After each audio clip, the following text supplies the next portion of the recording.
So we're sitting around the house one day, and one of my kids says they wanted to make a shark tooth necklace. And I said, shark tooth? That's lame. How about a dinobot tooth? And now I'm in the shop. So in our house, we're G1 fans.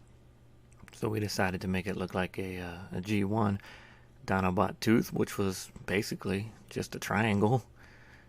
But that didn't look very mechanical, so we added a few details to it. Which you just saw there. It is made to look like a couple screw heads and just a couple seam lines here, so maybe it looked like it was pieces. I don't want to get too technical, it's just a fun project.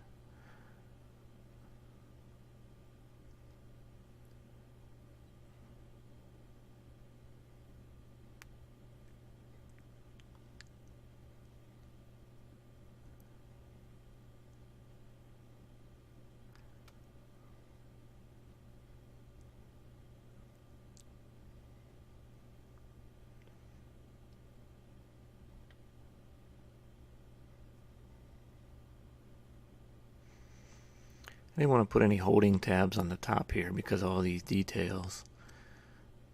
Those two tabs where I drilled the holes, we're going to use those to hang the necklace from, so that's why they're there. And I was kind of hoping they'd look like attachment points too, like maybe the tooth was removed. So I just put a few holding tabs down on this bottom section that's cutting now. Those were the flattest surfaces, and I figured they'd be the easiest to sand and finish.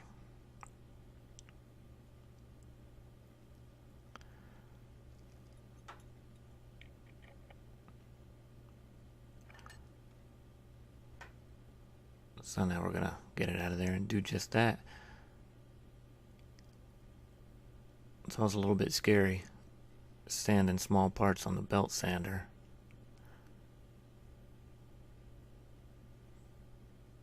Almost every time I get the tip of the finger or sand a fingernail down.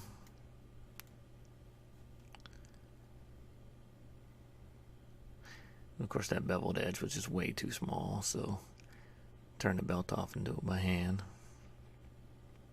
A couple strokes will finish it.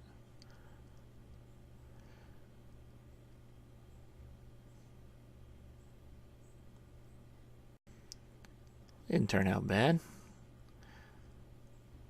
Put it on a string and there you go. A dinobot tooth necklace. You'll never be able to convince me that that's not way cooler than some stupid shark tooth.